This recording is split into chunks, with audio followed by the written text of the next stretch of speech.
இப்பொழுது அவருடைய வார்த்தைக்கு நேராக நாம் கடந்து செல்வோம். எத்தனை பேருக்கு ஞாபகம் இருக்கிறது கடந்த வாரத்திலே நாம் கற்றுக்கொண்ட தேவனுடைய வார்த்தை? தெரியாது, தெரியும். விசுவாசித்தால் அப்படியெல்லாம் மாத்துறாங்களா? விசுவாசிக்கிறவனுக்கு எல்லாம் கூடும். அல்லேலூயா. தேவனுடைய மகிமையை காண முடியும், அது ஓகே. ஆண்டவர் சொன்னார், நீ விசுவாசித்தால் எல்லாம் கூடும் என்ற தலைப்பில் கர்த்தருடைய வார்த்தையை நாம் கடந்த வாரத்திலே கற்றுக்கொள்ள ஆண்டவர் உதவி செய்தார். இன்றைக்கு எபிரேயர் 11வது அதிகாரத்துக்கு நேராக வேதாகமங்களை திருப்பிக் கொள்வோம். எபிரேயர் 11வது அதிகாரம் 24வது வசனத்தை நாங்கள் வாசிக்க கேட்போம். 23, 24 வாசிக்க கேட்போம். 11, 23, 24. மோசே பிறந்தபோது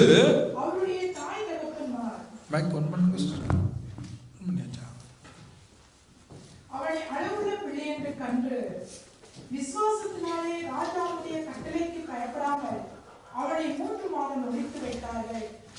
இங்கே கர்த்தருடைய வார்த்தை சொல்லுகிறது, மோசே பிறந்தபோது அவனுடைய தாய் தகப்பனார் என்ன செய்கிறார்களாம்? அவனை அழகுள்ள பிள்ளை என்று கண்டு விசுவாசத்தினாலே ராஜாவினுடைய கட்டளைக்கு பயப்படாமல் அவனை 3 மாதம் ஒழித்து வைத்தார்கள். யார் பிறந்த பொழுது? யார் அழகுள்ளவர்கள்? அழகுள்ளவரா? மோசே அழகுள்ளவன். நமக்கு தெரிந்த மோசே படங்கள்ல பார்க்கிற வயசு போன பொல்லை பிடித்து கொண்டு வருகிற மோசே அல்ல. மோசே பிறந்த பொழுது சரியான அழகுள்ள பிள்ளையாக மோசே பிறந்தார் என்று வேதம் சொல்கிறது. அழகுள்ள அந்த மோசையை என்ன செய்கிறார்கள்? அவருடைய தாய் தகப்பனார் ஒழித்து வைத்தார்கள். ஏன் ஒழித்து வைத்தார்கள்? பார்வோனுடைய கட்டளை என்ன? எபிரேயர்களுக்கு பிறக்கிற எல்லா முதல் பேரான ஆண் குழந்தைகள் எல்லாரையும் கொலை செய்ய வேண்டும். ஆனால் இங்கே மோசேனுடைய தாயும் தகப்பனார்கள் என்ன செய்கிறார்கள்? அந்த பிள்ளையை ஒழித்து வைத்த விதம் நமக்கு தெரியும். அவர்களே மறுபடியும் மோசேயை குறிப்பிட்ட காலம் பராமரித்த விதம் நமக்கு தெரியும். இப்பொழுது அவற்றுக்கு மேலாக மோசே என்ற மனிதனுடைய வாழ்க்கையில இருந்த அநேக குணாதிசயங்கள் வேதாகமத்தில் இருந்தாலும் ஒரு 4 அல்லது 5 முக்கியமான குணாதிசயங்களை இந்த காலை வேளையில நானும் நீங்களும் கற்றுக்கொள்ள ஆண்டவர் நமக்கு அனுகிரகம் பாராட்டுவாராக. அழகுள்ள மோசே, அழகான ஆண் குழந்தையாக இந்த பூமியில பிறந்த மோசே, இப்பொழுது 24ஆம் வசனத்தை வாசித்து பாருங்கள். விசுவாசத்தினாலே மோசே தான் பெரியவனான போது பார்வோனுடைய குமாரத்தின் மகன் எண்ணப்படுவதை பார்வோனுடைய குமாரத்தினுடைய மகன் எண்ணப்படுவதை வெறுத்தான். அருமையான தேவனுடைய பிள்ளைகளே, முதலாவதாக மோசே என்றால் என்ன? ஜலத்திலிருந்து எடுக்கப்பட்டவன். நமக்கெல்லாம் தெரிந்த பரிச்சயமான மோசேயை நம் குறித்து நமக்கு தெரியும். ஆனால் மோசேயினுடைய வாழ்க்கைக்குள்ளே ஆண்டவர் ஒரு காரியத்தை நமக்கு இங்கே சொல்ல வருகிறார். என்ன? விசுவாசத்தினால மோசே தான் பார்வோனுடைய குமாரத்தினுடைய மகன் என்று சொல்லுகிற அதை வெறுத்தான். எதனால் அந்த வெறுப்பு வருகிறது? ஏன் அந்த வெறுப்பு வருகிறது? விசுவாசம் என்ன செய்கிறது? முதலாவது மோசேயுடைய வாழ்க்கையில கொண்டு வருகிற காரியம் என்ன? அவனுடைய வாழ்க்கைக்குள்ள வருகிற முதலாவது காரியம், நான் பார்வோனுடைய பேரன் என்றும் சொல்லப்படக்கூடாது, நான் பார்வோனுடைய குமாரத்தினுடைய மகன் என்று நான் சொல்லப்படக்கூடாது. ஒரு வெறுப்பு அங்கே மோசேக்கு விசுவாசத்தினால் உண்டானது என்று வேதம் நமக்கு சொல்லுகிறது. தேவனுடைய பிள்ளைகளே, மோசே என்ற ஒரு மனிதன் எங்கே வளர்க்கப்பட்டா? அரண்மனையில 40 வருடங்கள் வளர்க்கப்பட்ட ஒரு மனிதன். எங்களுக்கு தெரியும், எகிப்தினுடைய கல்வியாக இருக்கட்டும், எகிப்தினுடைய மருத்துவமாக இருக்கட்டும், எகிப்தினுடைய கலைகளாக இருக்கட்டும், எல்லாமே எல்லா நாடுகளை பார்க்கிலும் விசேஷித்த தன்மைகளையும் விசேஷித்த உயர்ந்த பண்புகளுடையதாக எகிப்திலே காரியங்கள் இருந்தாலும் எங்களுக்கு தெரியும், அதிக நல்ல மருத்துவங்கள் உருவாக்கப்பட்ட ஒரு இடம், நல்ல முதலாக சத்திர சிகிச்சை கண்டுபிடிக்கப்பட்ட அறிவாளிகளை கொண்டதான எகிப்து. அப்படி ஒரு பெரிய எகிப்துல வளர்க்கப்பட்ட இந்த மோசே, வளர்ந்த இந்த மோசே பார்வோனுடைய அரண்மனையில வளர்க்கப்படுவாரானால், ஒருவேளை பார்வோனுடைய மகன் மரித்து போவாரானால் அடுத்ததாக அந்த பார்வோனுடைய ஸ்தானத்துக்கு வரக்கூடியவராக இருந்தவர் யாரு? இந்த மோசே.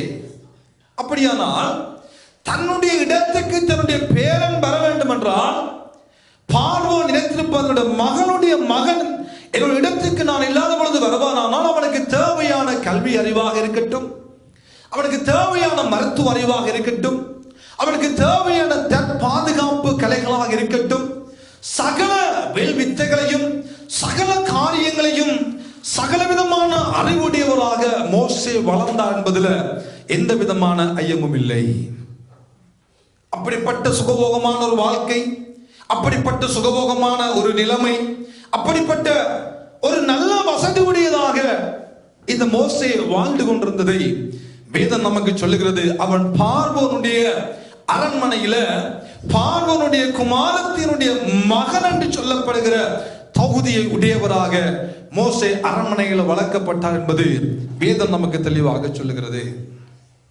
ஆனால் அப்படி வளர்க்கப்பட்டதான அந்த மோசே, அப்படி அரண்மனைக்குள்ள வாழ்ந்து கொண்டிருந்ததான அந்த மோசே, வேதம் சொல்லுகிறது விசுவாசத்தினால மோசே நான் பார்வோனுடைய குமாரத்தினுடைய மகன் என்று சொல்லப்படுவதை வெறுத்தான் என்று வேதம் சொல்லுகிறது. யோசித்து பாருங்கள், விசுவாசம் என்ன செய்கிறது மோசேயுடைய வாழ்க்கைக்குள்ளே? தனக்கு கிடைக்கிறதான பெருமை, தனக்கு கிடைக்கிறதான மதிப்பு, மோசே நான் ஒரு பார்வோனுடைய குமாரத்தினுடைய மகன் என்று சொல்லப்படுகிற உயர்ந்த பெயர், கனமுள்ள பெயர், மதிப்புடைய பெயர், மதிப்புடைய அந்தஸ்து, அப்படிப்பட்ட அந்த உயர்ந்த நிலைமையில வாழ்ந்த மோசே என்ன செய்கிறார்? அதை வெறுக்கும்படியான ஒரு காரியம் அந்த மனிதனுக்குள்ள இருக்கிறது. அது குறித்ததான ஒரு பெரிய பெரிய மதிப்பு, பெரிய கனம், பெரிய உயர்வு. அந்த உயர்வு, அந்த கனத்தை முதலாவது வேண்டாம். சாதாரணமாக நாங்கள் வந்த ஒரு குடும்ப பின்னணி, ஒருவேளை நம்முடைய பெற்றோர்கள் ஒரு அரசியல்வாதியா இருந்திருந்தால், இல்லாவிட்டால் ஏதாவது செல்வாக்குடையவர்களாக இருந்திருந்தால், நாம் அடிக்கடி சொல்லுவோம், என்ன, நான் யார் தெரியுமா? நான் அவட்ட மகன், நான் இவட்ட மகன், நான் எங்க பிறந்தவன் தெரியுமா, நான் எந்த ஊரான் தெரியுமா, நான் யார் தெரியுமா என்றெல்லாம் சில நேரங்களில் நாம் நம்மை புழுகுகிறவர்களாக, நம்மை நாமே பீட்டிக் கொள்ளுகிறவர்களாக, நம்மை நாமே என்ன சொல்லுவது உயர்த்திக் கொள்ளுகிற ஒரு நிலைமை காணப்படுகிறதை நாங்கள் பார்க்கிறோம் ஆங்காங்கே. எப்படித்தான் இருந்தாலும், எப்படித்தான் ரட்சிக்கப்பட்டிருந்தாலும், எப்படித்தான் ஞானஸ்நானம் எடுத்திருந்தாலும், ஊழியங்களை செய்தாலும், சில நேரங்களில் நமக்குள் இருக்கிற மாம்சம் என்ன செய்கிறது? நம்முடைய பிறந்த இடத்தை சொல்லத்தான் செய்கிறது. நாம் எந்த இடத்திலிருந்து வந்தோம், நாம் யாருக்கு பிறந்தோம், நாம் எங்கே வாழ்ந்தோம், நாம் என்ன தொழில் செய்தோம், நாம் என்ன கற்றுக்கொண்டோம், நம்முடைய பின்னணி என்ன என்பதை சில நேரங்களில் நாம் அங்கங்கே ஆங்காங்கே வெடிகளை கொளுத்தி எறிந்து கொண்டுதான் இருக்கிறோம். ரட்சிக்கப்பட்டிருக்கிறோம், ஞானஸ்நானம் எடுத்து விட்டோம், ஆவிக்குரியவர்களாக தான் வாழுகிறோம், அந்நிய பாஷையும் பேசுகிறோம். ஆனால் சில நேரங்களில் நம்மை நாமே புழுகுகிறவர்களாக, நம்மை நாமே உயர்த்தி காண்பிக்கிறவர்களாக, நம்மை நாமே தரத்தை கூட்டுகிறவர்களான ஒரு காரியங்களை இன்று பல தடவைகளில் நாம் செய்து கொண்டுதான் இருக்கிறோம். ஆனால் மோசேயினுடைய விசுவாசம் என்ன செய்கிறது? முதலாவது தனக்குரிய கனம் வேண்டாம், தனக்குரிய மதிப்பு வேண்டாம், தனக்குரிய செல்வாக்கு அதெல்லாத்தையும் வேதம் சொல்லுகிறது வெறுத்தார். என்ன செய்தாரா? அதை வெறுத்தார். ஆண்டவராக இயேசு கிறிஸ்து திரியேக தெய்வன் என்ன செய்கிறார்? தேவனுக்கு சமமாய் இருப்பதை கொள்ளையாடின பொருளாக அவர் எண்ணவில்லை. சமனாய் இருக்கக்கூடியவர், திருத்துவ தெய்வம், இந்த வானம் அவரால் உண்டாக்கப்பட்டது, இந்த பூமி அவரால் உண்டாக்கப்பட்டது, அவர் மூலமாக உண்டாக்கப்பட்டது, அவருக்கு என்ன உண்டாக்கப்பட்டது. ஆனால் தேவனுக்கு சமமாய் இருப்பதை கொள்ளையாடின பொருளாக எண்ணாமல் தன்னைத்தான் என்ன செய்தார்? வெறுத்தார். மோசே முதலாவது எகிப்தினுடைய அரண்மனையில் வாழ்ந்து கொண்டிருக்கிற மோசே, பார்வோனுடைய அரண்மனையில் வாழ்ந்து கொண்டிருக்கிற மோசே, பார்வோனுடைய குமாரத்தினுடைய மகன் என்று சொல்லப்படுகிற அளவுக்கு வாழ்ந்த மோசே, அந்த பார்வோனுடைய குமாரத்தியாலே பெயர் சூட்டப்பட்ட மோசே முதலாவது வெறுத்தான். மோசேயுடைய வாழ்க்கைக்குள்ள இந்த அழகான குணாதிசயம் பிரியமானவர்களே, அதை குறித்த ஒரு வெறுப்பு, அதை குறித்த ஒரு வெறுப்பு வேண்டாம். எனக்கு இந்த பார்வோனுடைய பேரன் என்று சொல்லப்படுகிற தகுதி வேண்டாம், பார்வோனுடைய குமாரத்தினுடைய மகன் என்று சொல்லப்படுகிற அந்த அந்தஸ்து எனக்கு வேண்டாம். எவ்வளவு அழகான ஒரு ஆச்சரியமான காரியம் பிரியமானவர்களே. இன்றைக்கு சில நேரங்களில் நல்ல கிளீன் சூட்டுகளை போட்டு ஆலயத்துக்கு வடிவோ அயன் பண்ணி நீட்டா வந்துட்டாலே கையை தட்ட மாட்டோம், பேர்த்தா பிரச்சனை. கையை உயர்த்தி ஆராதிக்க மாட்டோம், ஏன் உடுப்பு கசங்கிரும். அழகா டீசெண்டா இங்க இல்லை, ஆண்டவருக்கு சோத்திரம். சுடங்கள் அந்த வெளிக்கிட்டு வந்தபடியினால கொஞ்சம் கூட எங்களை மறந்து ஆண்டவர் ஆராய்ச்சி வேர்த்து போயிட்டா, முகமெல்லாம் வேர்த்து போயிட்டு எங்களுடைய கலைகள், எங்களுடைய நாங்கள் தேட்டியதான வர்ணங்கள் அழிந்து விடும். சில பேர் இருக்கிறார்கள் டீசெண்டா வந்து இருந்து ஹalleluya சோத்திரம் கை தட்ட மாட்டார்கள். என்னடா தட்டினா வேர்த்து போயிடும். தங்களை குறித்து மேன்மை பாராட்டுவதில், தங்களை குறித்து உயர்த்தி கொண்டு இருக்கிற இந்த உலகத்துல மோசே எல்லாம் இருந்து முதலாவது அவருக்குள்ள வந்தது அது எல்லாம் வேண்டாம் என்ற ஒரு வெறுப்பு, வேண்டாம் என்ற ஒரு வெறுப்பு. வெறுத்ததோடு மட்டுமல்ல, ஆண்டவர் சொல்லுகிறார், வாசித்து பாருங்கள் 25ஆம் வசனத்தை, 11:25. அனித்தியமான பாவ சந்தோஷங்களை, அனித்தியமான பாவ சந்தோஷங்களை அனுபவிப்பதை பார்க்கிலும் தேவனுடைய ஜனங்களுடைய துன்பத்தை அனுபவிப்பதே தெரிந்து, தேவனுடைய ஜனங்களுடைய துன்பத்தை அனுபவிப்பதை சொல்லுங்க தெரிந்து கொண்டார். மோசே அரண்மனையில் வாழ்ந்த மோசே, எல்லா இன்பங்களும் அவருடைய கண் முன்னே இருக்கிறது. எதையும் அனுபவிக்க மோசேக்கு அதிகாரம் உண்டு. எதையும் செய்யலாம், எப்படியும் வாழலாம். எந்த களியாட்ட நிகழ்வாக இருக்கட்டும், எவ்வளவு தனக்கு சந்தோஷத்தை உண்டாக்கக்கூடிய எத்தனையோ காரியங்கள் மோசேயுடைய அரண்மனைக்குள்ளேயே இருந்தது. மோசே எல்லாம் செய்யக்கூடிய அதிகாரம் உடையவனாய் மோசே இருந்தான். இதம் சொல்லுகிறது, அனித்தியமான பாவ சந்தோஷங்களை அனுபவிப்பதை பார்க்கிலும் தன்னுடைய ஜனங்களோடு, தேவனுடைய பிள்ளைகளோடு துன்பத்தை அனுபவிப்பதை ஒரு பாக்கியமாக இந்த மோசே எண்ணினார். இந்த மதிய பொழுதுல இந்த மோசே எங்களுடைய வாழ்க்கையில் ஒரு நல்ல முன் உதாரணமாக இருக்கட்டும் பிரியமானவர்களே. பல தடவை இயேசுவை குறித்து நாம் பேசிக் கொண்டிருக்கிறோம். இயேசு அப்படி வாழ்ந்தா, இயேசு இப்படி வாழ்ந்தா. ஆனா மோசே இப்படிப்பட்ட இயேசுவை போன்ற ஒரு வாழ்க்கை வாழ்ந்தார் என்பதை வேதம் நமக்கு காண்பித்துக் கொடுக்கிறது. அனித்தியமான பாவ சந்தோஷங்களை அனுபவிப்பதை பார்க்கிலும் தன்னுடைய ஜனங்களோடு துன்பத்தை அனுபவிக்க வேண்டும் என்ற ஆசை. இரண்டு விதமான தெரிவுகள் இந்த உலகத்தில் நமக்கு முன்பதாக வைக்கப்பட்டிருக்கிறது. நன்மை தீமை அறியத்தக்க கனியையும் புசிக்கலாம், விருட்சத்தின் கனியையும் புசிக்கலாம். ஆண்டவர் சொன்னதை செய்யலாம், ஆண்டவர் சொல்லாதையும் செய்யலாம். நம்முடைய வாழ்க்கைக்கு முன்பதாக தெரிவுகள் வைக்கப்பட்டிருக்கிறது. தேவனுடைய பிள்ளைகளாகிய நானும் நீங்கள் இந்த உலகத்தில் வாழ்ந்து கொண்டிருக்கிறோம். இந்த உலகத்தில் வாழ்கிற எங்களுடைய கண்களுக்கு முன்பதாக அனித்தியமான பாவ சந்தோஷங்கள் ஏராளமாக குவிக்கப்பட்டுத்தான் இருக்கிறது. அப்பப்போ சில சிற்று இன்பங்களை நமக்கு தரக்கூடிய எத்தனையோ விதமான அருவருப்புகளை சத்துருவானவர் நம்முடைய கண்களுக்கு முன்பதாக வைத்துத்தான் இருக்கிறான். எல்லாம் இருக்கிறது. பவுல் சொல்லுகிறார், எல்லாவற்றையும் செய்ய எனக்கு அதிகாரம் உண்டு, ஆனா எல்லாம் எனக்கு தகுதியாக இருக்காது.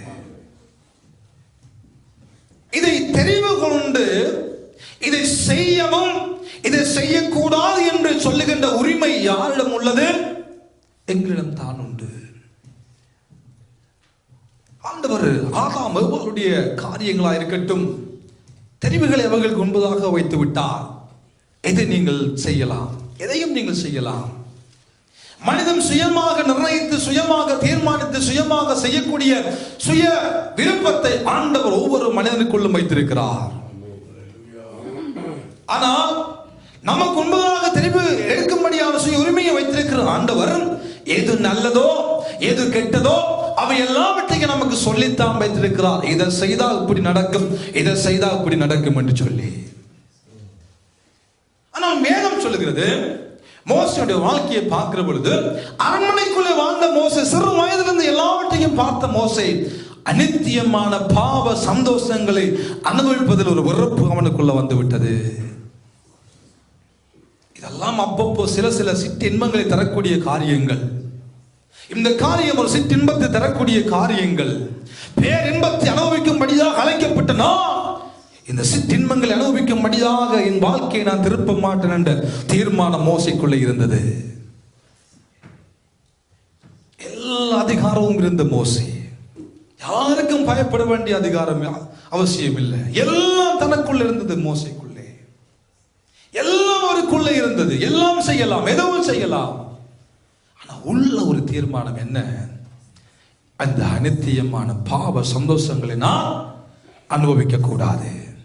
அல்ல தீர்மானம். இந்த பாவம் அநித்தியமான சந்தோஷங்களை தரக்கூடிய, இந்த சிற்றின்பங்களை தரக்கூடிய இந்த பாவம் என்னை ஆண்டுவிடக் கூடாது. மோசே சரீர பிரகாரமாக இயலாதவர் அல்ல. ஆரோக்கியம் உள்ள மனுஷன், அழகுள்ள மனிதன், எல்லா திறமைகளை கொண்ட மனிதன். விசுவாசத்தினால வாழ்க்கைக்குள்ள வந்த விசுவாசம் தீர்மானம் எடுக்கும்படியான கிருபையை கொண்டு போகிறது. என்ன? பாவம் செய்வதா, பாவம் செய்யாமல் இருப்பதா? பல தடவைகளில் நம்முடைய வாழ்க்கையில வருகிற பலவீனங்கள், அநித்தியமான சில பாவ சந்தோஷங்கள் இன்று அநேகருடைய வாழ்க்கையை சூறையாடி கொண்டு, அநேகருடைய வாழ்க்கையை கரைப்படுத்திக் கொண்டு, அவர்கள் வாழ்க்கை சக்கரத்தை நாசமாக்குகிற பொல்லாத உலகத்துல நானும் நீங்களும் வாழ்ந்து கொண்டிருக்கிறோம். நமக்கு முன்பதாக இதை செய்தால் சந்தோஷம் என்று சொல்லக்கூடிய அநேக விடயங்கள் நம்முடைய கண்களுக்கு முன்பாக குவிந்து கிடக்கிறது. பாவம் வாசப்படிகளை படுத்து கிடக்கிறது. எல்லா இடங்களிலும் பாவம். பார்க்கிற பொழுது பாவம், நடக்கிற பொழுது பாவங்கள் பெரிய இருக்கிறதான ஒரு பொல்லாத உலகத்தில் வாழ்ந்து கொண்டிருக்கிற எனக்கும் உங்களுக்கு மோசே இரண்டாவதாக அவருடைய வாழ்க்கைக்குள்ள நல்ல காரியங்கள், அநித்தியமான பாவ சந்தோஷங்களை அனுபவிப்பதை பார்க்கிலும் தன் ஜனங்களோடு, தேவனுடைய பிள்ளைகளோடு துன்பத்தை அனுபவிப்பது பாக்கியமாக எண்ணினார். ஆண்டவராகிய இயேசு கிறிஸ்துவுக்கு முன்பதாக இப்படிப்பட்ட தெரிவுகள் வைக்கப்பட்டது. பசி, சரியான பசி, சாப்பாடு தேவை. பிசாசு போய் என்ன சொல்லுகிறார்? கல்லை அப்பமாக்கி சாப்பிடும். சரியா பிள்ளையா? சொல்லுங்களேன். சரியான ஒரு காரியம். இயேசுவுக்கு பசி என்பது பிசாசு அறிந்து விட்டான். இயேசு சரியான பசியில் இருக்கிறார். பசிக்கிறவருக்கு சாப்பாட்டை தான் கொடுக்க வேண்டும், வேறு என்றும் கொடுக்க வேண்டிய அவசியம் இல்லை. அழகாக பிசாசு பேசியது சரி. உங்க பசியா இருக்கிறீரப்பா, நீ சாதாரண மனிதன் அல்ல, நீ தேவனுடைய குமாரன், இந்த கல்லை அப்பமாக்கி சாப்பிடும். அது எந்த விதமான பிழையும் இல்லை. அவங்க முள்ளை கொண்டு கொடுத்து சாப்பிடும் என்று சொல்லவில்லை, கல்லை கொண்டு போய் கொடுத்து சாப்பிடு என்று சொல்லவில்லை, தேவையில்லாத சாப்பிட முடியாத கசப்பு காரியை கொண்டு போய் கொடுத்து இதை குடித்து பாரும், இதை சாப்பிடும் என்று சொல்லவே இல்லை. இயேசுவுக்கு முன்பதாக வைக்கப்பட்ட ஒரு நல்ல காரியத்தை பிசாசு கொண்டு போய் வைத்தான். ஆனால் இயேசு என்ன சொன்னார்? மனுஷன் அப்பத்தினால மாத்திரம் அல்லப்பா, தேவனுடைய வாயில் இருந்து புறப்படுகிற ஒவ்வொரு வார்த்தையினாலும் பிழைப்பான். இயேசு பிசாசுவுக்கு கீழ்ப்படியும்படியாக தன்னை ஒப்புக் கொடுக்கவில்லை. பிசாசு நல்லது செய்வது போல இயேசுவிடம் போனான். நல்லது செய்யறது போல இயேசுவிடம் போய் சாப்பாட்டை கொடுத்தான். சாப்பாடு கொடுப்பது கல் அப்பமாக்கி சாப்பிடும், பிரச்சனை இல்லை. நல்லது செய்யறது போலதான் போனான். இன்னைக்கு அநேகருடைய தேவனுடைய பிள்ளைகளுடைய வாழ்க்கையில பிசாசு கெட்டது செய்வது போல ஒரு நாளும் வரமாட்டான். உங்களுக்கு தீமை செய்வது போல ஒரு நாளும் வரமாட்டான். நல்லது செய்யறது போல வந்தான். ஏதேன் தோட்டத்தில் நல்லது செய்யறது போல கடந்து போனான். திணிக்கவில்லை, எங்கேயுமே அவன் திணிக்கவில்லை. இதை செய், திணிக்கவில்லை. நிலைமை அறிந்து, அந்த சூழலை அறிந்து, இருக்கிற நிலைமைகளை அறிந்து கல்லை அப்பமாக்கும். தேவனுடைய பிள்ளைகளுடைய வாழ்க்கையில் இதுதான் நடந்து கொண்டிருக்கிறது. நல்லது செய்யறது போல குடும்பங்களுக்குள்ள வருவான். நல்லது செய்வது போல பிள்ளைகளிடம் வருவான். நல்லது செய்வது போல என்ற கணைகளை வஞ்சித்து பிசாசானவன் தன் மாய வலையில சிக்க வைக்கிற ஒரு பொல்லாத உலகத்தில் நானும் நீங்களும் வாழ்ந்து கொண்டிருக்கிறோம். நம்முடைய வாழ்க்கைக்கு முன்பதாக தெரிவுகள் வைக்கப்பட்டிருக்கிறது.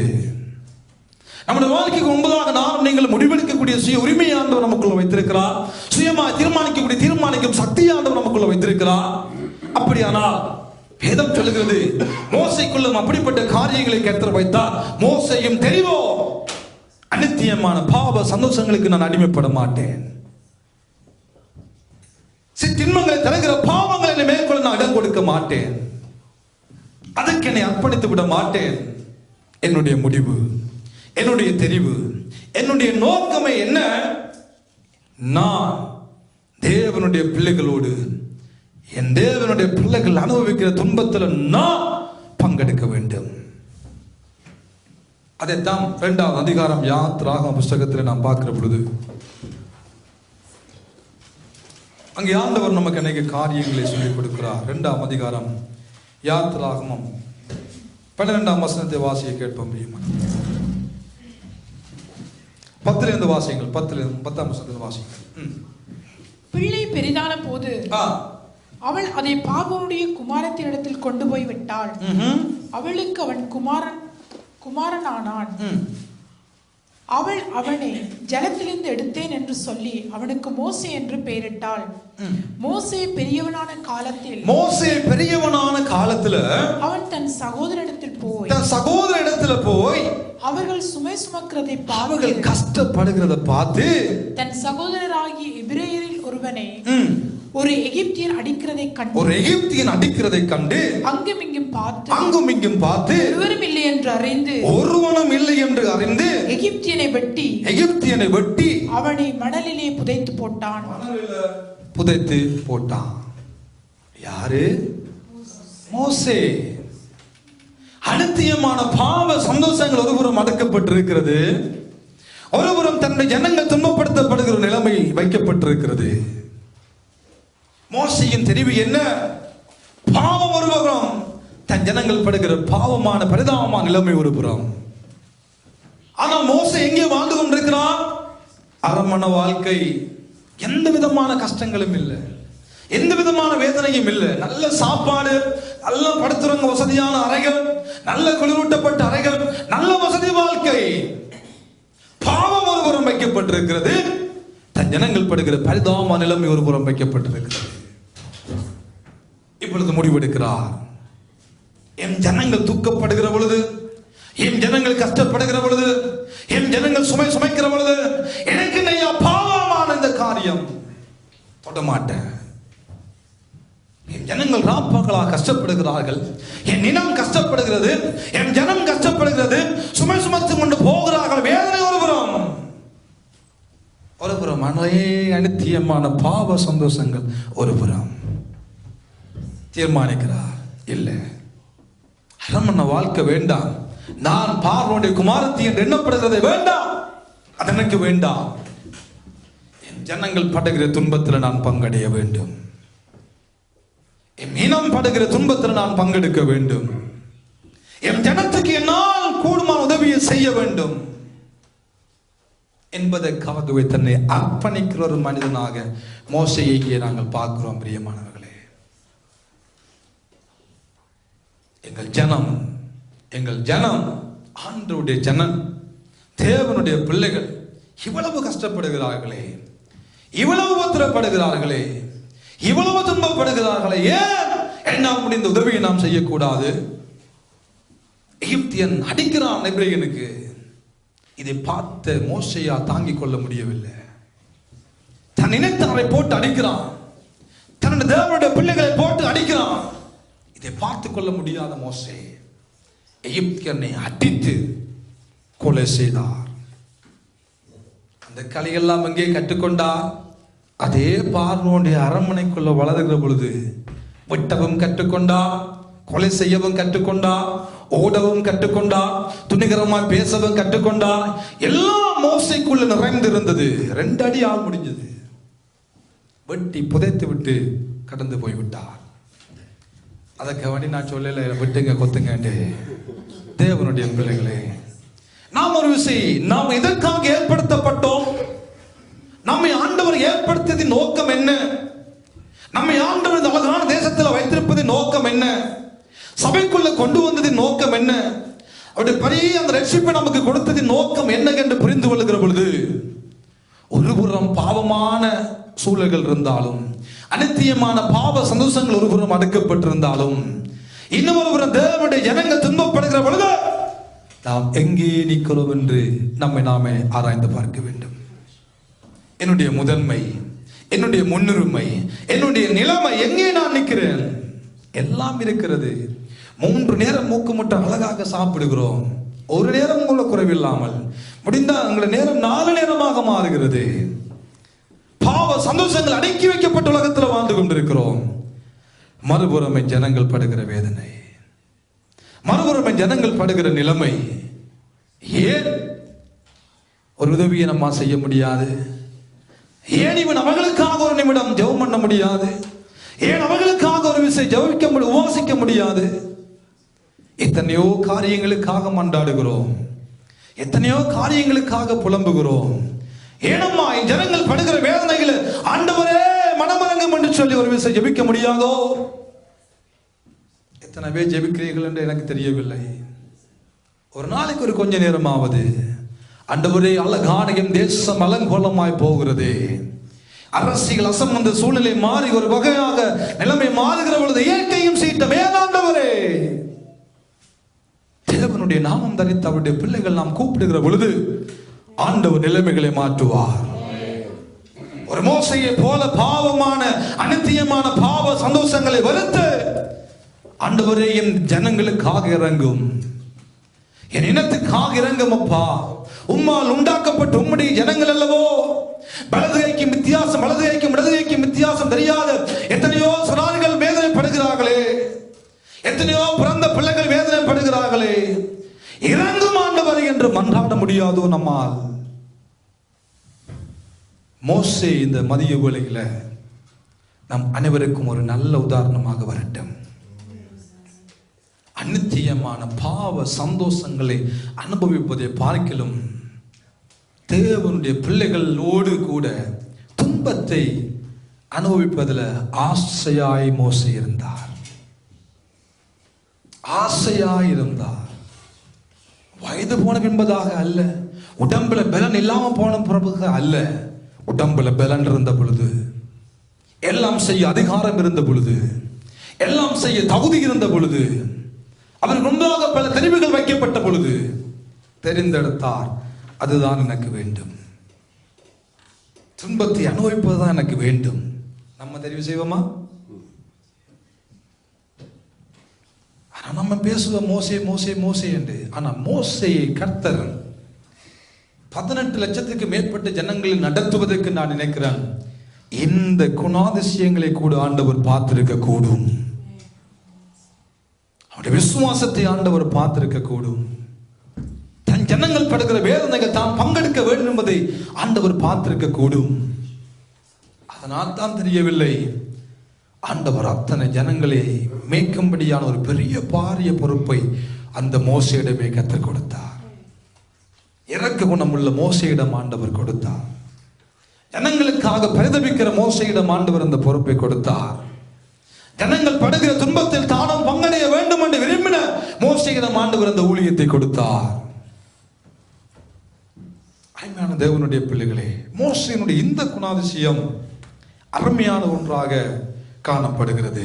வேதம் சொல்லுகிறது, நீங்கள் கலாத்தியர் 5வது அதிகாரம் 15, 16, 17 வசனங்களை வாசித்து பார்க்கிற பொழுது, மாம்சமும் ஆவியும் ஒன்றுக்கொண்டு முரண்படுகிற ஒரு காரியத்தினை கலாத்தியர் 5ஆம் அதிகாரம் 15வது, 16வது, 17வது 3 வசனங்களிலும் பவுலடியார் சற்று விளக்கமாக அதை நமக்கு எழுதி காண்பிக்கிறார். வாசிக்க கேட்போம்.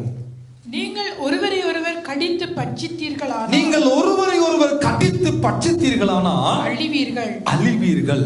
அப்படி ஒருவரோடு ஒருவர் அழிக்கப்படாதபடிக்கு எச்சரிக்கையாயிருங்கள். பின்னும் நான் சொல்லுகிறது என்னவென்றால், ஆவிக்கேற்றபடி நடந்து கொள்ளுங்கள். ஆவிக்கு ஏற்றபடி நடந்து கொள்ளு. அப்பொழுது மாம்ச இச்சையை நிறைவேற்றாமல் இருப்பீர்கள். மாம்சம் ஆவிக்கு விரோதமாகவும் ஆவி மாம்சத்துக்கு விரோதமாகவும் இச்சிக்கிறது. என்ன செய்கிறது? இச்சிக்கிறது. நீங்கள் செய்ய வேண்டும் என்று இருக்கிறவைகளை செய்யாதபடிக்கு இவைகள் ஒன்றுக்கு ஒன்று விரோதமாயிருக்கிறது. அநேக நேரங்களிலே உபவாசிக்கிற பொழுது ஆவி சொல்லும் ஜெபிக்க வேண்டும், ஆவி சொல்லும் பாவத்தை செய்யக்கூடாது, ஆவி சொல்லும் பரிசுத்தமாய் வாழ வேண்டும், ஆவி சொல்லும் ஆண்டவரை தேட வேண்டும், ஜெபிக்க வேண்டும். ஆனால் ஒன்றுக்கொன்று மாம்சமும் ஆவியும் போராட்டம் இருக்கிறபடியினால் ஆவிக்குரிய வாழ்க்கை மந்தமடைகிற பொழுது மாம்சம் மேலோங்கி அனித்தியமான பாவ சந்தோஷங்களை அனுபவிக்க இழுத்துக் கொண்டு போய்விடும். நாம் செய்ய வேண்டும் என்று இருக்கிறவளை ஏனம்மா செய்ய முடியாமல் போகிறது? நாம் ஜெபிக்க வேண்டும், பைபிள் வாசிக்க வேண்டும், உபவாசிக்க வேண்டும், ஆலயத்துக்கு போக வேண்டும், ஆண்டவரை தேட வேண்டும், ஆண்டவருக்கு ஊழியங்களை செய்ய வேண்டும் என்று அநேக நிமிடங்களிலே நேரங்கள் செய்ய வேண்டும் என்று இருக்கிறவைகளை செய்ய முடியாமல் போவதற்கு காரணம் மாம்சம் தலை தோங்குறபடினா. ஏன்? மாம்சிக சிந்தை, மாம்சிக எண்ணம். மாம்சம் பேசும், மாம்சம் விளையாடும், மாம்சம் அதை இதை சொல்லும். வேதம் சொல்லுகிறது, மாம்ச சரீரம் பலவீனம் உள்ளது, ஆவியோ உற்சாகமானது. தேவனுடைய பிள்ளைகளாக என்னையும் உங்களையும் ஆண்டவர் ஆவிக்குரியவர்கள் என்ற லிஸ்ட்ல போட்டிருக்கிறார். ஆனா நாம் என்ன செய்கிறோம்? எப்படியாவது ஒருவனை பிடித்து ஒருவன் கடித்து பட்சித்து கொலை செய்ய வேண்டும் என்று மாம்சத்தில் நிற்கிறோம். நமக்கு பேர் மாம்சத்துக்குரியவர்கள் அல்ல, நமக்கு பேர் ஆவிக்கு உரியவர்கள். என்ன யாருக்குரியவர்கள்? ஆவிக்கு உரியவர்கள். ஆனா செய்வது எல்லாமே என்ன? ஒருவனை ஒருவன் கடித்து பட்சித்து பொறாமை கொண்டு எரிச்ச கொண்டு நயவஞ்சங்களை பேசிக் கொண்டிருக்கிறோம். நாம் செய்ய வேண்டும் என்று இருக்கிறவர்களை செய்ய முடியவில்லையா? விரும்பினவர்களை நிறைவேற்ற முடியவில்லை. நம்முடைய சரீரத்துக்கு உள்ளே போராட்டம், சரீரங்களுக்கு இடையே போராட்டம். போராட்டம் சரீரங்களுக்கு இடையே இல்லம்மா, போராட்டம் தனிப்பட்ட ஒவ்வொரு தேவனுடைய பிள்ளைகளுடைய வாழ்க்கைக்குள்ளே போராட்டம். மாம்சத்தில் வாழ்வதா, ஆவியில வாழ்வதா, மாம்சத்தில் தீர்மானிப்பதா, ஆவியில தீர்மானிப்பதா? சரீரத்துக்குள்ளே மாம்ச மனிதன் ஆவிக்குரிய மனிதனுடைய போராட்டம் இருந்து கொண்டாண்டு ஒவ்வொரு நிமிடமும் பாவம் செய்ய சொல்லி மாம்சம் சொல்லும், ஆவி சொல்லும் பாவம் செய்யாத, ஜெபி என்று சொல்லி ஆவி சொல்லும், மாம்சம் எத்தனை நாள் ஜெபித்துக் கொண்டிருக்கிற? கொஞ்ச நாள் ஜெபி. பைபிளை வாசி என்று ஆவி சொல்லும், மாம்சம் சொல்லும் என்னத்தை தான் வாசிக்கிறது. சேர்ச்சுக்கு போவது ஆவி சொல்லும், மாம்சம் சொல்லும் ஒரே சேர்ச்சுக்கு தானே போய் கொண்டிருக்கிறான். சேர்ச்சுக்கு போய் ஆராதி என்று ஆவி சொல்லும், மாம்சம் சொல்லும் அங்க போய் செய்யறத வீட்டை இருந்தே செய். ஒவ்வொரு நாளும், ஒவ்வொரு நிமிடங்களும், ஒவ்வொரு இமைப்பொழுதும் மாம்சமும் ஆவியும் நம்முடைய வாழ்க்கைக்குள்ள போராடி கொண்டுதான் இருக்கிறது. அந்த போராட்டத்தின் பிரதிபலன் மாம்சத்தின் பிரதிபலனா ஆவியின் பிரதிபலனா என்பதை கிரியைகள் வெளிப்படுத்தியே விடுகிறது. ஒருவரை ஒருவர் கடித்து பட்சித்து எவ்வளவு நாளைக்கு வாழ போகிறோம்? எவ்வளவு நாளைக்கு கடித்து பட்சித்து வாழ போகிறோம்? இன்றைக்கு உக்ரைன்ல சண்டை, ரஷ்யாவில் சண்டை, இஸ்ரேலில் சண்டைன்னு சொல்லிக் கொண்டிருக்கிறோம். நாளைக்கு எங்க தேசத்துக்கு என்ன நடக்குமோ நமக்கு தெரியாது. இலங்கையில் தானே வெள்ளப்பெருக்கு, இந்தியாவில் தானே பிரச்சனை, ரஷ்யாவில் தானே பிரச்சனை என்று சொல்லிக் கொண்டிருக்கிற அநேக நமக்கு தெரியாது. நாளைக்கு சுவிட்சர்லாந்து நடக்கும் நமக்கு தெரியாது. வாழுகிற கொஞ்ச நாட்களை முடிந்தளவு மாம்சத்துக்கு இடம் கொடுத்து நம்முடைய வாழ்க்கையை மாற்றி விடாதபடி முடிந்தளவு ஆவிக்குரியவர்களாக வாழ ஆண்டவர் நமக்கு ஒரு உதவியை செய்வாராக. ஆவிக்குரியவர்கள் என்ற பெயரோடு வாழுகிற நமக்கு ஆண்டவர் அனுக்கிரகம் செய்வாராக. அப்படியானா மாம்சத்துக்குரியவைகள் நிறைவேற்றாதபடி மோசே வாழ்ந்தபடினால் மோசே அப்பொழுது எப்படி வாழ்ந்தார்? ஆவிக்குரிய ஒரு மோசையாக வாழ்ந்தார். ஆவிக்குரிய ஒரு நல்ல மோசையாக மோசே வாழ்ந்திருக்கிறார். அதோடு வேதம் முடிக்கவில்லை, நிறைய சொல்லிக்கொண்டே போகிறது. அடுத்த வசனத்தை வாசித்து பாருங்கள். 11:26 வாசியுங்கள். எபிரேயர் 11:27 26 வாசியுங்கள்.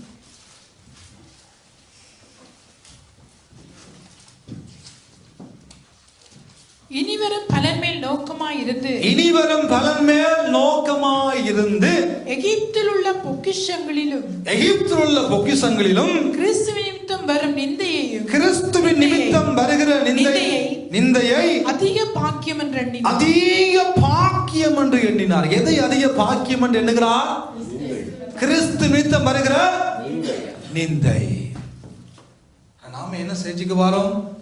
கிறிஸ்து விட்ட போனா கிறிஸ்து ஆசீர்வதிப்பார், பிள்ளைகளை பாதுகாப்பார், நம்ம உயர்த்துவார், வருமானத்தை கூட்டுவார், குறையில்லாதபடி நடத்துவார், நம்முடைய வாழ்க்கை நல்லா இருக்கும். இதுதான் நம்முடைய ஜெபங்கள், அப்படித்தானே? ஆனா வேதம் சொல்லுகிறது, எகிப்தில் உள்ள எல்லா பொக்கிஷங்களை பார்க்கிலும், எல்லா ஆசீர்வாதங்களை பார்க்கிலும் மோசே என்ன சொல்லுகிறார்? கிறிஸ்துவின் நிமித்தம் வருகிற நிந்தையை அதிக பாக்கியம் என்று எண்ணுகிறார். எகிப்திலிருந்து ஆசீர்வாதங்களுக்கு மேலான ஆசீர்வாதம் என்ன மோசேயுடைய பார்வையில? கிறிஸ்துவ நிமித்தம் நாம் நிந்திக்கப்படுகிறேனே, அந்த நிந்தை தான் எகிப்தில் இருக்கிற எல்லா ஆசீர்வாதங்களுக்கு மேலான ஒரு ஆசீர்வாதம் என்று எண்ணுகிறார். நம்ம யோசிக்க வைக்கட்டும் பிரியமானவர்களே. எகிப்தினுடைய ஆசீர்வாதங்கள் அப்படி தலை தூங்கி இருந்தது. ஆபிரகாம் பஞ்சம் வந்த பொழுது எகிப்துக்கு ஓடி போனார். எகிப்திலே வாழ்ந்தார். வேதம் சொல்லுகிறது, அப்படி பொருளாதாரத்தால் உயர்த்தப்பட்ட எகிப்து, எல்லா ஆசீர்வாதங்களையும் தன்னகத்தை கொண்ட எகிப்துக்கு, அங்கு இருக்கிற எகிப்தினுடைய பொக்கிஷங்களுக்கு மேலாக கிறிஸ்துவின் மூலம் வருகிற நிந்தையை பாக்கியம் என்று எண்ணினவர் தான் இந்த மோசே. அரண்மனையை விட்டு வருகிறார். தனக்கு இருந்து நல்ல புகழ் பதவி இன்னாருடைய மகள், அது வேணாம் என்று வெறுக்கிறார். நல்ல சந்தோஷமான வாழ்க்கைகள், இன்பம் தரக்கூடிய எத்தனையோ காரியங்களை வெறுக்கிறார். இப்ப ஆண்டவர் பார்த்து சொல்லுகிறார், எகிப்துல இருந்த எல்லா ஆசீர்வாதங்களை பார்க்கிலும் இயேசு என்ற கிறிஸ்துவின் மூலமாக வருகிற நிந்தைகள், அவமானங்கள், ஏளனங்கள், துன்பங்கள் எல்லாவற்றையும் எகிப்தின் ஆசீர்வாதங்களை பார்க்கிலும் அதிகமான ஆசீர்வாதம் அதுதான் என்று மோசே தெரிந்து கொள்ளுகிறார். என்ன நமக்கு சொல்ல வருகிறார் இந்த மோசே? எல்லாம் இருந்த மோசே, எல்லாம் நிறைந்திருந்த மோசே, எல்லாவற்றையும் அள்ளி போட்டு விட்டு, எல்லாவற்றையும் தூக்கி எறிந்து விட்டு, நோக்கமை ஒன்றே ஒன்று, என் ஜனங்கள் படுகிற பாட்டில் நான் பங்கெடுக்க வேண்டும்.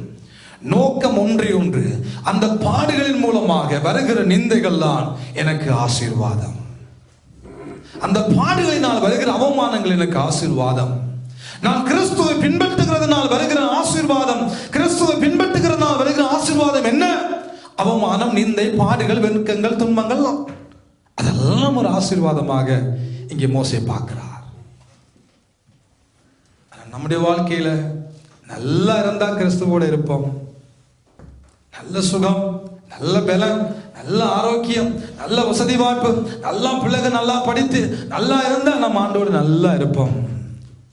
ஆனா ஏதாவது வந்துட்டா என்னத்தை ஜெபிச்சு, என்னத்தை சேர்ச்சுக்கு போய், என்னத்தை ஊழியம் செய்து, என்னத்தை ஆண்டவருக்காக ஓடி என்ற உணர்வு நம்முடைய எண்ணங்கள் வந்து விடுகிறது.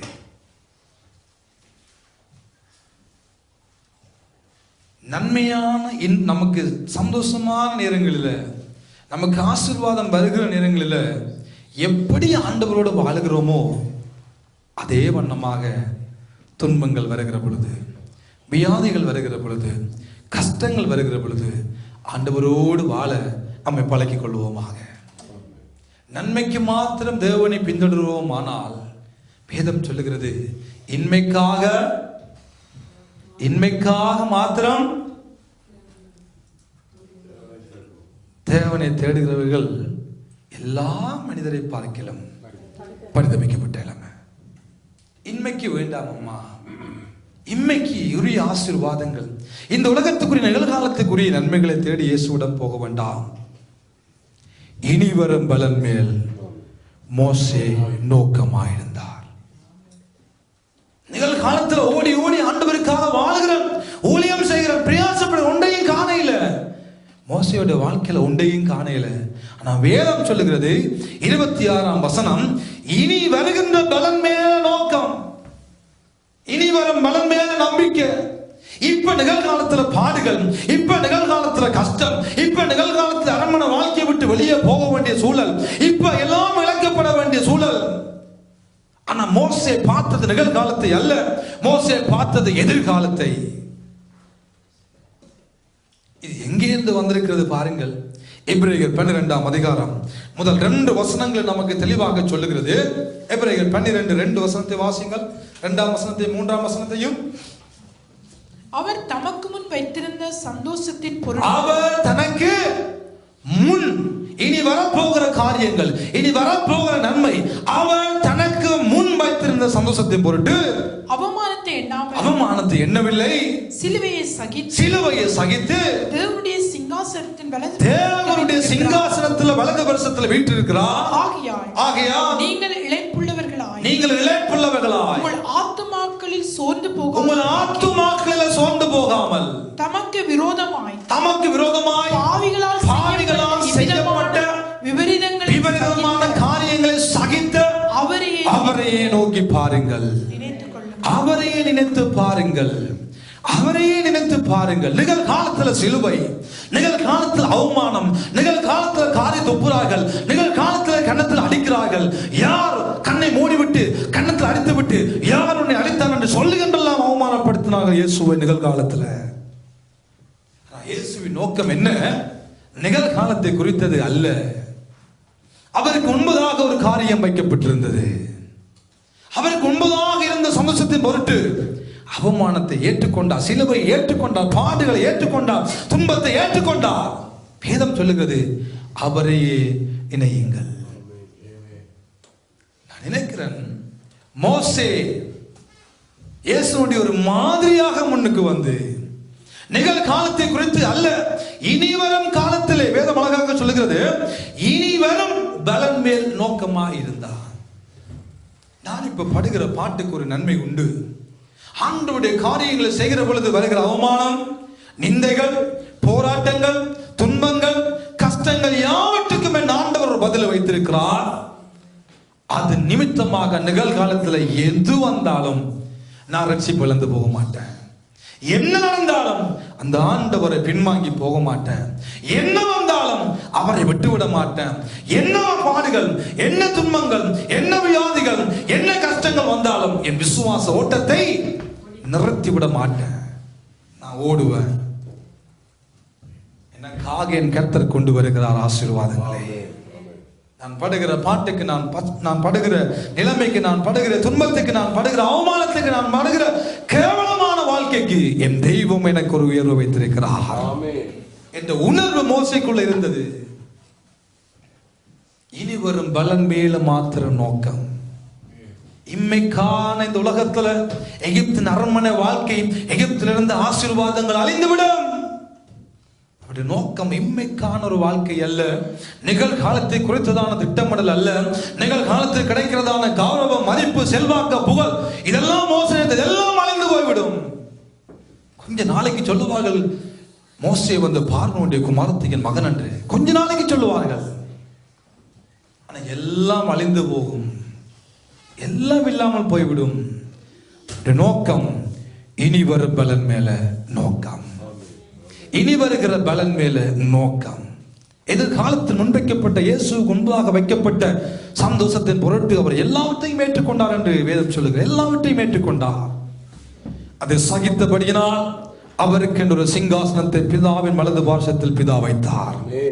அதை ஏற்றுக்கொண்டபடியினால் எல்லா நாமங்களுக்கு மேலான ஒரு நாமத்தை இயேசு கிறிஸ்துவுக்கு பிதா கொடுத்தார், உயர்த்தினார், கனப்படுத்தினார். நிகழ்காலத்தில் நடந்துவிட முடியவில்லை. அது கெத்செமனே தோட்டத்தில் நடக்கவில்லை. அவர் இந்த பூமியில் வாழ்ந்த பொழுது ஒவ்வொரு நிமிடங்களும் கள்ளன் என்றார்கள், பிசாசுகளின் தலைவன் என்றார்கள், பாவியான மனுஷன் என்றார்கள், எவ்வளவோ அவமானமான வார்த்தைகளை சொல்லிக் கொண்டுதான் இருந்தார்கள். ஆனால் ஒரு காலம் வந்தது, எல்லா நாமத்திற்கும் மேலாக இயேசு என்ற நாமம் உயர்த்தப்பட்டது. இன்றும் அந்த இயேசு என்ற நாமத்தை உச்சரிக்கிற பொழுது அற்புதங்கள் நடக்கிறதோ, அதற்கெல்லாம் காரணம் இயேசு நிகழ்காலத்தில் நடந்த எல்லாவற்றையும் சாதாரணமாக எடுத்துக்கொண்டார், சாதாரணமாக ஏற்றுக்கொண்டார். மோசே இனிவரும் பலன் மேல் நோக்கமாக இருந்தபடியினால் வாழ்க்கையில வேதம் சொல்லுகிறது, எகிப்தில் உள்ள பொக்கிஷங்கள் எல்லாவற்றையும் பார்க்கிலும் கிறிஸ்துவின் மூலம் வருகின்ற துன்பத்தை அதிக பாக்கியமாக, அதிக பொக்கிஷமாக கருதி அதை ஏற்றுக்கொண்டார். முதலாவது, பார்வோனுடைய குமாரத்தின் மகன் என்று சொல்லப்படுவதை வெறுக்கிறார். இரண்டாவது, வாழ்க்கையில் ஒரு தெரிவு, பாவ சந்தோஷம், அனித்தியமான பாவ சந்தோஷத்தால் தன் வாழ்க்கையில திருப்தி அடையாதபடி தேவனுடைய பிள்ளைகள் பட்டதான பாடுகளில தானும் பங்கடைய வேண்டும் என்று சொல்லி ஒரு முடிவெடுத்து சேர்த்துக் கொள்ளப்படுகிறார். அதை தெரிந்து கொள்ளுகிறார். மூன்றாவது வேதம் சொல்லுகிறது, அது ஒரு பெரிய ஆசீர்வாதமாக, அந்த துன்பத்தை, அந்த பாட்டை, அந்த கஷ்டத்தை ஒரு பெரிய ஆசீர்வாதமாக மோசே தன் வாழ்க்கையில் அதை எடுத்துக்கொண்டார் என்று வேதம் சொல்லுகிறது. அடுத்ததாக பாருங்கள், 4வது பகுதியாக 27ஆம் வசனத்தை வாசிப்போம். 11 எபிரேயர் 11:27. விசுவாசத்தினாலே அவன் அதரிசனமானவரை தரிசிக்கிறது போல உறுதியாக இருந்து ராஜாவின் கோபத்துக்கு பயப்படாமல் எகிப்தை விட்டு போனான். என்ன நடந்தது? முதல் நாள் போகிற பொழுது ஒரு எபிரேயனை ஒரு எகிப்தியன் அடித்தார். அதை பார்த்த மோசே அந்த எகிப்தியனை பிடித்து கொலை செய்தார். இரண்டாவது நாள் போகிற பொழுது 2 எபிரேய சகோதரர்கள் அவர்களுக்குள்ளே அடிபட்டுக் கொண்டிருக்கிறார்கள். அப்பொழுது மோசே சொல்லுகிறார், ஏனப்பா சண்டை பிடிக்கிறீங்க? அந்த சண்டையை தவிர்க்க போன பொழுது அவர்கள் சொன்னார்கள், நீ நேற்று ஒரு எகிப்தியனை வெட்டி கொண்டது போல எங்களையும் ஏதும் செய்ய போகிறியோ என்று சொன்ன பொழுது, ஒரு எகிப்தியனை மோசே வெட்டி கொண்டதை பார்வோன் கேள்விப்பட்டபடியினால் வேதம் சொல்லுகிறது, பார்வோன் இந்த அரண்மனையில் வளர்க்கப்பட்ட தன் பேரன் என்று அறிமுகப்படுத்தப்பட்ட தன் குமாரத்தியின் மகன் என்று சொல்லப்பட்ட மோசேயை கொலை செய்யும்படியாக ஆட்களை அனுப்புகிறான். யாத்ராகமம் 2ஆம் அதிகாரத்தில் வாசித்து பாருங்கள். அப்பொழுது அனுப்பின பொழுது மோசே என்ன செய்கிறார்? பார்வோனின் கட்டளை மோசே கொல்லப்பட வேண்டும், கட்டளை பிறக்கிறது. ஒரு எகிப்தியனை மோசே கொண்டு விட்டபடியினால் மோசே கொலை செய்யப்பட வேண்டும் கட்டளை. இப்பொழுது மோசே என்ன செய்கிறார்? எகிப்தை விட்டு புறப்பட்டு ஓடுகிறார். வேதம் இங்கே சொல்லுகிறது, விசுவாசத்தினாலே அவன் அதரிசனமானவரை தரிசிக்கிறது போல உறுதியாக இருந்து ராஜாவின் கோபத்துக்கு பயப்படாமல் எகிப்தை விட்டு போனான். அப்படினால் என்ன? எந்த ஒரு மனிதனுக்கு மோசே பயப்படவில்லை. ராஜாவா இருக்கட்டும், அரண்மனையில் இருந்து வருகிற கட்டளையாக இருக்கட்டும், யாரா இருக்கட்டும், எவனா இருக்கட்டும், அவருடைய பயம் எல்லாம் என்ன? தேவனை குறித்ததான பயம். ஒரு தெய்வம் இருக்கிறார் என்ற ஒரு பயம், ஒரு தெய்வம் இந்த உலகத்தில் இருக்கிறார், தெய்வ பயம் அந்த மனிதனுக்குள்ள இருந்தபடியினால் அந்த பயம் மனுஷனுக்கு பயத்தை உண்டாக்கவில்லை. மனுஷ அதிகாரத்தை பார்த்து பயந்து ஓட வேண்டிய அவசியம் இல்லை, பயப்படவில்லை என்று வேதம் சொல்லுகிறது. ஏனென்றால் இந்த அரண்மனைக்குள்ள இருந்து என்னை போஷித்த ஆண்டவர், நான் எங்க போனாலும் என்னை ஒருவர் போஷிக்க உண்டு, நான் எங்க போனாலும் என்னை அவர் ஆதரிக்க உண்டு, நான் எங்க போனாலும் என்னை நேசிக்க உண்டு என்று தட்டு தடுமாறி மோசே அந்த ஓரேப் என்ற மலைக்கு ஓடி இருக்கலாம். வேதம் சொல்லுகிறது, ஓரேப் என்ற மலையினுடைய அர்த்தம் என்ன? அது கடவுளுடைய பர்வதம், அது ஆண்டவருடைய பர்வதம், அது பரிசுத்தமாக்கப்பட்ட பர்வதம், தெய்வம் பேசும்படியாக முன்குறித்த பர்வதம். அந்த இடத்துக்கு ஆண்டவர் இந்த மோசையை கொண்டு போகிறார். மோசே ஓரேப்புக்கு போனபடியினால் அது கர்த்தருடைய பர்வதம் ஆகவில்லை. ஏற்கனவே கர்த்தருடைய பர்வதத்துக்கு ஆண்டவர் மோசையை கொண்டு போனார். ஹல்லேலூயா, ஹல்லேலூயா. ஆண்டவர் தீர்மானித்து விட்டார். அரண்மனை வாழ்க்கை அல்ல மோசையுடைய வாழ்க்கை, அவதிப்படுகிற வாழ்க்கை அல்ல மோசையுடைய வாழ்க்கை. நான் பேச வேண்டும் மோசையோடு. ஓரேப்புக்கு வா. ஒருவேளை நாம் இது சற்று தூர பார்க்கிற பொழுது தட்டு தடுமாறி மோசை ஓடிய ஓட்டம்தான். ஆனால் தேவன் மோசையை முன்குறித்த அந்த ஓரேப் மலைக்கு இந்த மோசையை கொண்டு போனார். அங்க ஆசீர்வதித்தார், அங்க கனப்படுத்தினார், அங்க மீதியான் தேசத்து ஆசாரியன் வீட்டுக்குள்ளே கொண்டு போனார். அங்கே ஒரு நல்ல திருமண வாழ்க்கையை கொடுத்தார். 40 ஆண்டுகள் வனாந்திரத்திலே ஆடுகளை மேய்க்கும்படியான பயிற்சி ஆண்டவர் அங்கே கொடுத்தார். அருமையான தேவனுடைய பிள்ளைகளே, மனுஷனுக்கு பயந்து அவன் இங்கே சொல்லுகிறது அதரிசனமாக அவரை தரிசிக்கிறது போல இந்த மனிதனுடைய பயத்துக்கு பயப்படாமல், இந்த வார்த்தைக்கு பயப்படாமல் அவன் புறப்பட்டு போனான். காரணம் என்ன? மோசைக்கு தெரிந்தது, நான் எங்கே இருந்தாலும் என் ஆண்டவர் என்னோடு இருப்பார். அரண்மனை வாழ்க்கை ஒருவேளை வனாந்தரமாக இருக்கலாம். இப்பொழுது அரண்மனைகள் ஆட்களை மேய்க்கிற வாழ்க்கை, ஒருவேளை ஆடுகளை மேய்க்கிற வாழ்க்கையா இருந்தாலும் அந்த இடத்திலும் ஆண்டவர் என்னை ஆசீர்வதிக்க கூடும். அந்த இடத்திலும் ஆண்டவர் என்னை ஆதரிக்க கூடும். அந்த இடத்திலும் ஆண்டவர் என்னோடு பேசக்கூடும். அந்த இடத்திலும் ஆண்டவர் நடத்தக்கூடும் என்பதற்கு மோசையினுடைய வாழ்க்கை ஒரு முன்னுதாரணமாக இருக்கிறது. பாவத்தை வெறுத்த மனிதனுக்கு ஆண்டவர் முக்கியத்துவம் கொடுத்தார். பாவமான அனித்தியமான சந்தோஷங்களை அனுபவிக்கிற பாக்கிலும் துன்பங்களை அனுபவிக்க வேண்டும் என்ற ஆசை அவனுக்குள்ள வந்தது. துன்பத்தை சந்தோஷமா ஏற்றுக்கொண்ட மனிதன், தேவனுக்காக ஜனங்களுக்காக பக்தி வைராக்கியம் கொண்ட மனிதனை ஆண்டவரே தேடி போய் அந்த மோசையை ஆசீர்வதித்து நல்ல குடும்ப வாழ்க்கையை கொடுத்து, நல்ல மனைவியை கொடுத்து, நல்ல பிள்ளைகளை கொடுத்து, 40 ஆண்டுகள் ஆடுகளை மேய்க்கக்கூடிய அனுபவத்தை கொடுத்த அந்த மோசையை மறுபடியும் ஆண்டவர் எகிப்துக்கு கொண்டு வந்தார். ஹல்லேலூயா, ஹல்லேலூயா. ஆண்டவரால் எல்லாம் கூடும். ஆண்டவரால் எல்லாம் அவரால் கூடும். அவருடைய வாழ்க்கையில இந்த மதிய வேளை விரும்புகிற காரியம் முடிந்தளவு ஆண்டவர் விரும்புகிற காரியங்களை செய்ய பழகிக் கொள்வோம். மாம்சமும் நாங்களும் விரும்புவதை கொஞ்சம் மூட்டையை தள்ளி வைத்துவிட்டு ஆண்டவர் விரும்புகிறதை நாம் செய்தது மாத்திரமல்ல. மோசே கடைசியாக பாருங்கள், வேதம் சொல்லுகிறது 28ஆம் வசனத்திலே, விசுவாசத்தினாலே முதற் பேரானவைகளை சங்கரிக்கிறவன் இஸ்ரவேலரை தொடாதபடிக்கு அவன் பஸ்காவையும் இரத்தம் பூஸ்தலாகிய நியமத்தையும் ஆசரித்தான். எதனால் மோசே இதை ஆசரித்தாராம்? பஸ்காவை ஆசரித்தது எதனால்? விசுவாசத்தினால். இரத்தம் பூஸ்தலாகிய நியமம் எதனால் ஆசரிக்கப்பட்டது? விசுவாசத்தினால். மோசே அதை ஆசரித்தார். நமக்கு தெரியும், பாஸ் ஓவர் என்று சொல்லுகிறதான கடந்து போகுதல் நிகழ்வு என்று சொல்லப்படுகிறதான ஒரு காரியத்தை ஆண்டவர் அவர்களுக்கு நியமித்தார். என்ன? ஒரு பஸ்கா ஆடாக ஒரு ஆட்டை தெரிவு செய்து அந்த ஆட்டை அடித்து அந்த ஆட்டின் இரத்தத்தை எடுத்து கதவினுடைய மேல் சட்டங்களிலும் கதவினுடைய 2 நிலை கால்களிலும் அந்த ஆட்டின் இரத்தம் பூசப்பட்டிருக்கிற பொழுது, சங்கார தூதன் கடந்து போகிற பொழுது, எந்த வீட்டுக்குள்ள எந்த வீட்டு வாசல்ல அந்த ஆட்டின் இரத்தம் பூசப்பட்டதோ அந்த வீடு பாதுகாக்கப்பட்டது. அந்த வீட்டிலே வாழ்ந்த தலைச்சான்கள் பாதுகாக்கப்பட்டார்கள். மிருக ஜீவங்கள் பாதுகாக்கப்பட்டது போல பஸ்கா ஆடாகிய அந்த ஆட்டின் இரத்தமே அப்படிப்பட்ட ஒரு பாதுகாப்பு தேவனுடைய பிள்ளைகளுக்கு கொடுத்திருக்குமானால், அதைவிட பெருமதியான, அதைவிட உயர்ந்த, அதைவிட உன்னதமான, நம்முடைய பாவங்களை கழுவக்கூடிய பரிசுத்தமுள்ள தெய்வத்தினுடைய இரத்தம் சிந்துகிறதான இரத்தம் இந்த பூமியில் சிந்தப்பட்டது. அதை நாம் நினைவு கூறுகிற பொழுது அதன் மூலம் ஆண்டவர் நமக்கு நன்மைகளை உண்டாக்குவார். அதன் மூலம் அந்த நியமத்துக்கு நாம் கீழ்ப்படுகிற பொழுது இதன் மூலம் வருகிற ஆசீர்வாதங்களை ஆண்டவர் எங்களுக்கு சொந்த, அந்த ஆசீர்வாதங்களுக்கு ஆண்டவர் என்னையும் உங்களையும் சொந்தக்காரர்களாய் மாற்றுவார் என்பதில் எந்த சந்தேகமும் இல்லை. ஆமென்.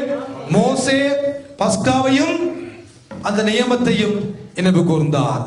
நானும் நீங்களும் அதே போல தேவன் நமக்காக ஏற்படுத்தியதான இந்த நியமத்தை ஆண்டவர் சொன்னார், என் மாம்சத்தை புசித்து இரத்தத்தை பானம் பண்ணுகிறவனுக்கு, சொல்லுங்க சத்தமா, நித்திய ஜீவன் உண்டு, அவனை நான் கடைசி நாட்களில் எழுப்புவேன்.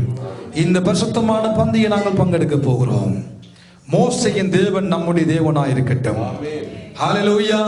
மோசேயுடைய வாழ்க்கையில் நடந்த நல்ல குணாதிசயங்கள், விசுவாசத்தினால பஸ்காவை ஆசரித்தான். இன்றைக்கு நானும் நீங்களும் இந்த பஸ்கா பந்தியை நாம் ஆசரிக்கும்படியாக கடந்து வந்திருக்கிறோம். நமக்குள் ஒரு விசுவாசம் இருக்கட்டும், நமக்குள் ஒரு நம்பிக்கை இருக்கட்டும். சாதாரணமான ஒரு ஆட்டின் ரத்தம் கதவு நிலைகளில் பூசப்பட்ட பொழுது அந்த வீட்டுக்குள்ளே பாதுகாப்பு, அந்த வீட்டுக்குள்ளே சுகம், அந்த வீட்டுக்குள்ளே நிம்மதி, அந்த வீட்டுக்குள்ளே சமாதானம் இருக்குமானால், அதை விட இயேசுவின் ரத்தமாகவும் அவருடைய சரீரமாகவும் நாம் உட்கொள்ள போறதான இந்த அற்புதமான இந்த அப்பமும் அற்புதமான இந்த பானங்களும் எங்கள் வாழ்க்கையில ஆசீர்வாதத்தை உண்டாக்கும், எங்கள் வாழ்க்கையில பாதுகாப்பை உண்டாக்கும், எங்கள் வாழ்க்கையில சுகத்தையும் பலத்தையும் உண்டாக்கும் என்பதில் எந்த சந்தேகமும் இல்லை. ஆமென். யாரும் எழுந்து நின்று